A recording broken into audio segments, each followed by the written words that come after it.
Hari ini kita akan melanjutkan materi kita terkait dengan green software dari sisi pengujian perangkat lunak, gitu ya. Jadi kalau kita lihat ya, kalau kita ingin semua apa ya, sebuah software yang green, kita tidak bisa hanya mengandalkan desain tersebut ya. Artinya kita harus menguji perangkat lunak tersebut hijau atau tidak, green atau tidaknya. Jadi apa itu pengujian perangkat lunak?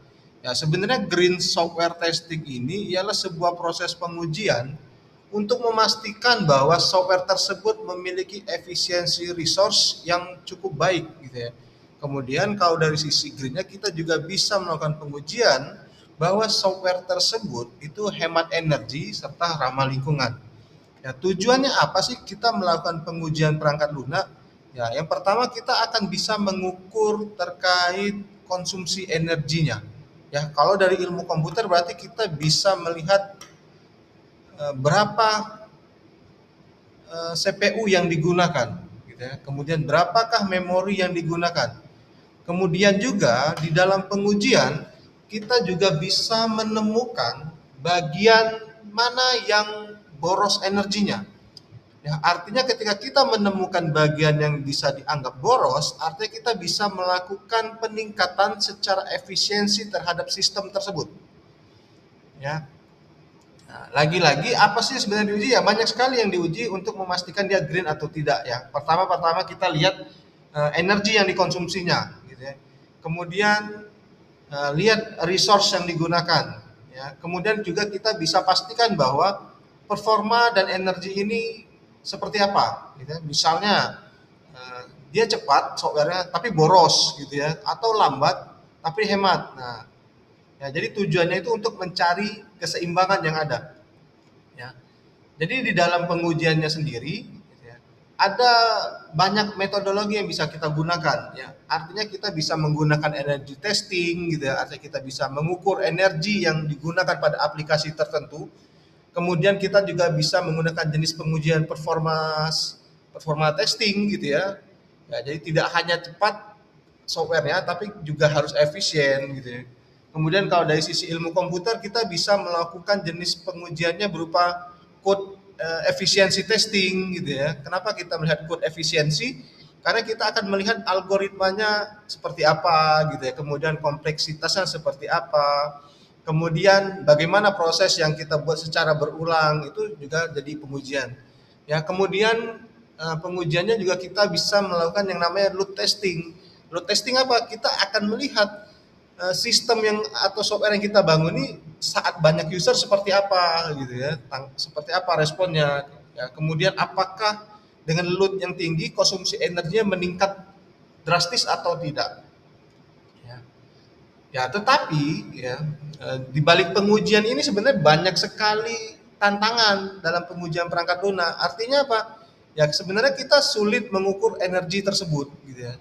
Ya mungkin ada beberapa tools yang sudah tersedia tapi mungkin belum optimal, gitu ya. Kalaupun optimal kita harus bayar dengan biaya yang cukup mahal, gitu ya. Nah, kemudian data tersebut sebenarnya tidak langsung bisa terlihat. Kenapa? Karena memang ada tools monitoring khusus yang bisa langsung terlihat nanti datanya. Gitu, ya. Ya itu pengantar kita. Ya. Ya, jadi sebenarnya menurut IEEE ya pengujian perangkat lunak ialah aktivitas yang dilakukan untuk melakukan evaluasi kualitas produk softwarenya. Ya, kemudian mengembangkan kualitas tersebut, kemudian di dalam pengujian kita akan melakukan yang namanya mengidentifikasi kelemahan dan permasalahan yang ada. Ya, jadi kalau kita lihat mengevaluasi kualitas ya, apa sih yang diuji dalam evaluasi dari sebuah kualitas? Artinya kita lihat software tersebut apakah berjalan dengan benar, gitu ya. Apakah software tersebut sesuai sudah dengan kebutuhan stakeholdernya? Apakah software tersebut memiliki performa yang baik? Ya, itu untuk mengevaluasi kualitas dari sebuah softwarenya. Ya, yang kemudian yang kedua menurut IEEE ialah mengidentifikasi kelemahan. Ya, artinya apa? Ya, sebenarnya pengujian atau testing ini bertujuan untuk apa? Menemukan bug, gitu ya, menemukan error, gitu ya, atau menemukan ketidaksesuaian. Itu salah satu kelemahan-kelemahan dalam software. Ya. Ya, kemudian menurut IEEE juga mengembangkan kualitas, artinya apa? Kita bisa meningkatkan kualitasnya. Kenapa seperti itu? Karena berdasarkan hasil testing tersebut, kita akan melakukan perbaikan sistem, kemudian meningkatkan performa dari sebuah softwarenya.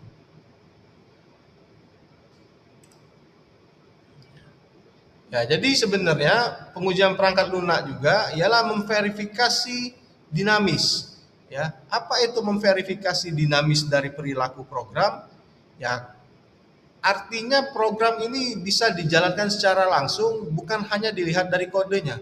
Seperti misalnya kita klik tombolnya, kita coba melakukan proses input datanya, kemudian kita bisa melakukan jalankan aplikasinya, gitu ya. Jadi apa saja sih kalau kita lihat elemen utama ketika teman-teman mau mengajarkan yang namanya testing, gitu ya. Artinya yang kita lihat ialah proses inputnya, ya.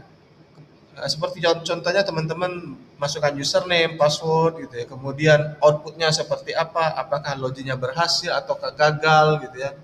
Kemudian expected outputnya, artinya hasil apa yang diharapkan, ya. Ya, misalnya input benar ya harusnya loginnya benar ya. Yang jadi permasalahan kan mungkin inputnya benar, loginnya tidak berhasil. Nah, itu kan mungkin ada sesuatu yang salah gitu. Ya, kemudian apa itu pengujian dinamis? Ya, pengujian dinamis ini yang dilakukan dengan em, memberikan berbagai input, kemudian menjalankan program, kemudian mengamati outputnya. Ya, jadi ada beberapa karakteristik utamanya. Yang pertama itu kita bisa menggunakan berbagai macam input, ya, menurut pengujian dinamis. Ya, jadi program itu diuji dengan pertama ada input normalnya, kita inputkan normalnya. Yang kedua kita lakukan proses input ekstrimnya, artinya batas atas dan batas bawah terhadap softwarenya. Kemudian juga kita melakukan proses input yang namanya inputnya tidak valid. Nah, tujuannya apa? Kita bisa melihat bagaimana program tersebut bereaksi. Itu yang pertama, karakteristiknya. Yang kedua, input tersebut ditentukan sebelum testing. Nah, jadi sebelum testing sebenarnya sudah dibuat test case. Ya, artinya sudah ditentukan batasan inputnya. Contohnya, angka itu 0 sampai 100 atau panjang passwordnya minimal 8 karakter. Itu kan sudah ditentukan sebelum testing, gitu ya. Kemudian kita akan menguji batasan sistemnya. Ya, jadi tidak hanya input biasa, tapi kita juga bisa menguji batas maksimumnya seperti apa kondisinya. Kemudian batas minimumnya seperti apa. Kemudian juga kita menguji batasan terkait kondisi ekstrimnya. Tujuannya apa? Supaya bug sering muncul itu biasa di batasan sistem ya. Jadi bug yang sering keluar dalam sebuah software itu munculnya di batasan-batasan akhir tadi itu. Minimalnya berapa, maksimumnya berapa. Nah, dia nampilnya di sana. Ya. Kemudian juga sebenarnya tidak semua sampling input itu kemungkinan bisa diuji. Gitu ya. Jadi sebenarnya maka digunakan kalau kita seringnya disebut random testing. Ya. Kemudian apa maksud dari terbatas gitu ya. Jadi sebenarnya maksud kata terbatas ialah pengujian perangkat lunak itu tidak bisa mencakup semua kemungkinan kondisi. Ya, dia tidak bisa mencakup semua kemungkinan kondisi. Kenapa? Ya, karena sementara jumlah kemungkinan input itu sangat banyak sekali gitu ya. Bahkan bisa tak terbatas. Ya, makanya tak terbatas. Kemudian kalau kita bilang dia pengujian, maka akan ada waktu dan biaya yang sifatnya akan juga terbatas. Ya, yang ketiga juga kemampuan sistem tadi yang kita uji itu juga terbatas gitu ya. Artinya itulah yang bisa kita katakan dengan kata terbatas karena banyak batasan-batasan tersebut. Ya. Ya, masalah utamanya gitu ya. Ya, dalam pengujian software jumlah kemungkinan input itu sangat besar gitu ya. Bahkan bisa tak terbatas. Jadi tidak semua input itu bisa diuji. Ya, jadi karena dia memang butuh waktu yang sangat lama, biaya yang tinggi gitu ya. Kemudian kalau pengujiannya terlalu lama, ya bisa menimbulkan tidak efisien. Ya, jadi sebenarnya testing atau pengujian itu harus efisien, bukan secara menyeluruh total, enggak, gitu ya. Ya, kemudian selain terbatas, itu ada yang namanya tertentu. Ya, jadi tertentu ini ialah batasan dan tujuannya secara spesifik, ya, sesuai dengan fungsi sistemnya, ya. Kemudian bagaimana sesuai tidak dengan respon yang diharapkan, gitu ya. Kemudian sesuai tidak dengan karakteristik dari softwarenya. Nah, jadi ada beberapa dasar penentuan dalam pengujian. Jadi berdasarkan fungsinya, sebenarnya apa yang harus dilakukan sistemnya, ya. Apakah loginnya harus berhasil, datanya harus disimpan, gitu ya. Kemudian berdasarkan responnya kita lihat bagaimana reaksinya, respon respon time-nya cepat atau tidak, gitu ya. Kemudian kalau ada error ditampilkan dengan benar atau tidak, gitu ya. Kemudian berdasarkan karakteristiknya juga, karakteristik sistemnya juga kita bisa lihat sistem, sifat sistem yang diuji ini, keamanannya seperti apa, privasinya seperti apa, gitu ya. Kemudian performa yang ditimbulkan juga seperti apa. Kemudian ada juga harapan di dalam sebuah testing. Ya, jadi sebenarnya ada dua, kita bisa kelompokkan ada dua hal harapan gitu ya. Kenapa sebenarnya kondisi yang seharusnya terjadi saat program diberikan input tertentu. Yang pertama, ya, respon sistemnya. Apa yang dilakukan sistem terhadap input tadi. Gitu. Kemudian kita lihat juga ya hal yang diharapkan berikutnya ialah karakteristik dari responnya. Bagaimanakah sistem yang kita bangun itu meresponnya dengan cepat, ya. Kemudian bagaimanakah sistem yang kita bangun itu merespon dengan stabil, ya, tidak crash, ya. Kemudian dia juga hemat resource. Ya, dari mana sih pengujian itu sebenarnya diturunkan? Ya, jadi ada 3 poin, ada requirement and specification gitu ya, ada design artifact, kemudian source code. Ya, di requirement artinya kita akan fokus dengan apa yang dibutuhkan oleh sistemnya. Ya, contohnya apa? User harus bisa login, berarti tesnya apa? Kita lihat input benar artinya pengujiannya harus berhasil. Input salah artinya hasilnya harus gagal. Ya, sebenarnya ini bisa jadi dasar dalam black box testing. Kemudian yang kedua ada yang namanya design artifact. Ya, artinya apa? Bagaimanakah sistem tersebut dirancang? Artinya kita membahas dari sisi perancangannya. Bagaimanakah misalnya diagram UML-nya dibuat, gitu ya. Bagaimanakah arsitektur sistemnya itu dibuat, ya. Kemudian bagaimanakah flowchart yang dibuat sebelum pengembangan. Ya, kemudian digunakan untuk menguji alur sistem. Ya, jadi sebenarnya testing ini tidak hanya dari requirement ya, tapi juga dari desain. Kemudian di bagian source code gitu ya. Jadi kita lihat bagaimanakah sistem tersebut diimplementasikan ya. Ya, kita akan menguji ya, apa yang diuji? Ya, yang diuji itu ialah logika programnya. Kemudian kita menggunakan atau kita menguji yang namanya struktur dari kode. Ya, kemudian ada yang namanya test engineer. Ya, sebenarnya kalau kita ngomongin test engineer, merupakan seorang profesional IT yang bertanggung jawab terhadap kegiatan dari pengujian teknis softwarenya. Ya, tanggung jawabnya apa sih seorang test engineer? Ya, yang pertama dia akan merancang tes inputnya. Artinya test engineer inilah yang menentukan data yang akan digunakan untuk testing. Ya, kemudian apalagi tugasnya? Dia membuat test case value. Artinya dia yang menyusun skenario dari pengujiannya. Ya. Kemudian tugas berikutnya seorang test engineer ialah menjalankan test script. Artinya dia akan melakukan pengujian itu secara langsung, ya, baik mau menggunakan manual testing ataupun automation testing. Ya, kemudian yang keempat tugasnya ialah menganalisa hasil pengujian.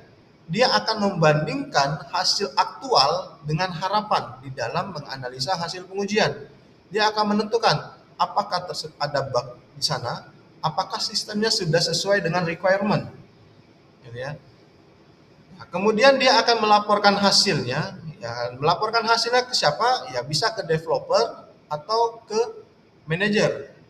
Isi laporannya seperti apa? Ya mungkin ada beberapa bug yang ditemukan dalam proses pengujian.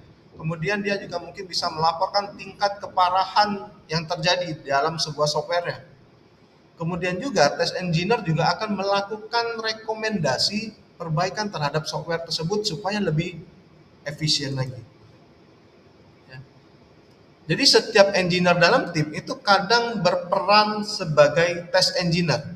Ya, jadi setiap tahap menghasilkan artifak ya atau hasil kerja, ya contohnya requirement itu akan menghasilkan dokumen, ya. Desain itu akan menghasilkan diagram-diagramnya, hasil kerjanya. Source code dia akan menghasilkan kode-kodenya. Ya. Jadi setiap tahapan itu akan menghasilkan artifaknya sendiri. Ya. Kemudian setiap artifak tadi sebenarnya harus diuji. Requirement-nya diuji, ya desain diagramnya diuji, kemudian source code-nya juga diuji. Requirement yang diuji apa? Diuji validitasnya seperti apa. Ya, kemudian desain yang diuji apa? Diuji logikanya, benar atau tidak. Kalau kodenya, source code yang diuji apa? Fungsinya. Ya, jadi sebenarnya testing tersebut bukan hanya di akhir yang dilakukan. Testing itu di setiap tahapan kita akan melakukan proses pengujian. Nah, kemudian siapa sih yang harus menguji? Ya, jawabannya sebenarnya orang yang membuat itu sendiri. Gitu. Kenapa seperti itu? Sebenarnya mereka atau yang paling paham terhadap sistem tersebut. Kemudian juga mereka juga tahu terhadap detail dari implementasinya. Ya, kemudian juga dia bisa menemukan kesalahannya lebih cepat karena dia yang buat tadi. Ya, beda kalau orang di luar sana dia akan lebih lama memakan waktu dalam pengujiannya. Kemudian ada test manager, ya. Ya, test manager ya orang yang bertanggung jawab terhadap ya mengelola seluruh proses pengujian dalam proyeknya. Ya, jadi ada beberapa tanggung jawabnya, dia mengelola test engineer gitu ya. Dia mengatur proses dan kebijakan testing gitu ya. Kemudian juga dia berinteraksi dengan manajer-manajer lainnya. Ya, jadi banyak yang dilakukan oleh test manager. Ya, kemudian ada pihak-pihak yang terlibat dalam pengujian. Ya, yang pertama itu stakeholdernya, usernya atau customer atau pelanggan. Gitu ya. Jadi pihak yang memesan software tersebut atau yang akan menggunakannya. Ya, perannya apa sih customer? Ya, dia menentukan kebutuhannya, requirement-nya, kemudian dia juga menerima hasil akhirnya seperti apa. Ya, jadi customer ini yang menentukan standar keberhasilan dari sistem yang teman-teman nantinya akan bangun. Ya. Ya, kemudian juga siapa yang menggunakan selain customer-nya, pelanggannya itu ada namanya user. Ya, user ini siapa? Ya orang yang menggunakan sistem kalian nantinya. Tugasnya apa? Ya sebenarnya kalau user dia pakai sistem, dia akan memberikan feedback-nya. Ya artinya sebenarnya ketika dia menggunakan secara langsung, dia secara tidak langsung juga melakukan yang namanya user testing. Ya dia langsung melakukan user testing. Kemudian dia akan menilai secara usability-nya. Ya jadi sebenarnya selain customer yang menentukan standar keberhasilan sistem, user tersebut dia menentukan apakah software tersebut benar-benar berguna. Nah, itu di bagian user. Kemudian siapa saja yang berhubungan dengan pengujian? Ya pengembangnya, developer. Gitu ya. Tim yang membuat softwarenya, dia yang membuat kodenya, dia melakukan unit-unit testingnya, gitu ya. Kemudian juga memperbaiki bugnya. Ya, kemudian ada yang namanya tim pengujian, orang-orang yang memang tugasnya khusus untuk melakukan testingnya, ya yang kita bilang bahwa tiap tahapan itu akan melaporkan dari hasil testingnya. Ya, tetapi fakta di lapangan, ya sebagian besar pengujian memang dilakukan setelah software selesai dibuat atau diimplementasikan. Ya, contohnya ya ada yang namanya sistem testing gitu ya, ada yang namanya juga yang namanya integration testing. Tapi sebenarnya ini kurang ideal. Kenapa? Karena jika hanya dilakukan di akhir, kita tidak tahu tahap-tahapan yang dilalui sebelumnya apakah mengalami bug tertentu atau kesalahan tertentu. Nah, jadi pendekatan yang lebih baik, sebaiknya pengujian ini dilakukan, dirancang atau dilakukan sejak awal pengembangan. Artinya saat membuat requirement sudah dipikirkan bentuk tesnya seperti apa. Yang kita bahas sebelumnya, bahwa saat desain sudah ditentukan yang diuji logikanya seperti apa. Ya, jadi kalau coding nanti dilihat diuji kodenya seperti apa. Ya. Kemudian ada yang namanya V-model. Apa itu V-model? Ya, salah satu model pengembangan dari software yang menghubungkan tahap development dengan tahap testing. Jadi ada beberapa konsep utama dalam V-model. Yang pertama itu requirement. Artinya accepted testing, apakah sistem ini sudah sesuai dengan kebutuhan usernya atau belum. Kemudian desain, artinya apa? Sistem testing. Apakah sistem tersebut berjalan sesuai dengan desainnya? Kemudian dalam V-model juga ada yang namanya konsep arsitektur. Artinya apa? Di dalam tes arsitektur kita melakukan yang namanya integration testing. Jadi kita akan melihat apakah model tersebut saling terhubung dengan baik. Yang terakhir dalam konsep utama V-model itu namanya coding. Nah, gitu ya. Coding ini apa? Unit testing. Ya, kita akan memastikan bahwa kode berjalan dengan benar. Nah, ya, jadi kalau kita lihat sebenarnya V-model ini menunjukkan hubungan antara tahap pengembangan gitu ya sebelah kiri, kemudian dengan tahap pengujian sebelah kanan. Ya, jadi bentuk V itu artinya turun turun itu dari proses developmentnya, kemudian naik ke dalam unit testingnya, ada proses testingnya. Ya, di dalam development gitu ya, atau pengembangan ada yang namanya requirement analysis gitu ya, ada yang namanya architectural design, subsystem dan seterusnya. Artinya di dalam requirement teman-teman akan menentukan kebutuhan dari sistemnya. Di dalam arsitektur teman-teman akan menentukan struktur sistemnya seperti apa. Ya, turun lagi di bagian subsystem design, teman-teman akan membagi sistem tersebut menjadi modul-modul. Ya, turun lagi ke bagian detail desain ya, desain detail itu tiap komponen di bagian detail desainnya, kemudian baru di bagian proses coding atau implementation. Ya. Tapi di bagian testingnya, yang pertama itu ada unit test. Kita akan menguji kode itu secara individu, unit test. Kemudian ada yang namanya integration test atau modul test. Artinya kita akan menguji hubungan antar modulnya seperti apa, berhasil atau tidak. Kemudian naik ke atas lagi ada yang namanya sistem test. Ya, artinya akan kita menguji keseluruhan sistem yang dari unit, modul, dan integration test. Terakhir, kita melakukan yang namanya accepted test. Ya, artinya akan kita uji apakah memang sesuai dengan kebutuhan usernya. Nah, ini penjelasannya tadi ya, terkait gambar V model. Nah, gitu ya. Jadi sebenarnya kalau kita lihat gambar yang ada ya sebenarnya menunjukkan bahwa testing itu dilakukan secara bertahap ya, dari bagian kecil sampai sistem utuhnya. Ya, yang kita jelaskan sebelumnya bahwa ada unit testing itu ya level yang paling kecil gitu ya dalam proses testingnya. Artinya kita akan menguji bagian terkecil dari programnya. Biasanya yang diuji apa? Biasanya yang diuji itu fungsi atau metodenya. Ya, fungsi loginnya seperti apa, fungsi hitung totalnya seperti apa. Makanya kalau kita lihat karena dia bagian terkecil banyak unit-unit yang harus kita tes gitu ya. Kemudian kita turun lagi itu ada yang namanya modul testing. Ya, artinya kita akan menguji beberapa unit yang telah digabung.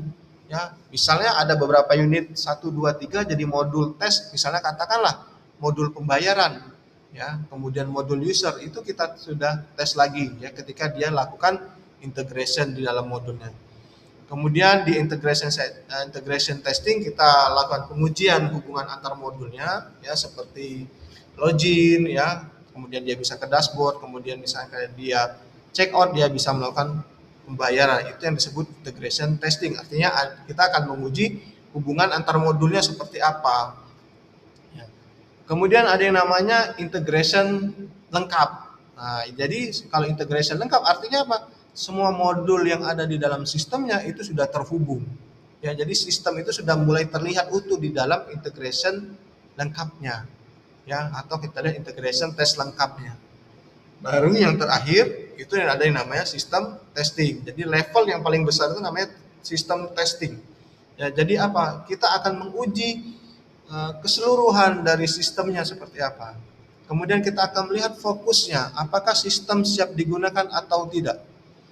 Ya, jadi sebenarnya jenis pengujian sistem itu bagian yang kita lihat ya ada yang namanya fungsional dan user ya pengujian interface-nya ya GUI-nya, kemudian ada yang namanya pengujian kegunaan, usability-nya seperti apa.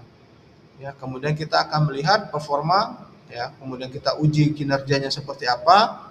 Ya, pengujian bebannya seperti apa, kemudian pengujian dari responnya seperti apa. Nah, jadi untuk mata kuliah Green Software dengan subtema pengujian perangkat lunak saya sudahi sampai sini. Jika teman-teman ada yang ingin ditanyakan bisa melalui WhatsApp group atau ke WA pribadi saya. Lebih dan kurangnya saya mohon maaf. Sampai ketemu lagi di materi selanjutnya. Terima kasih.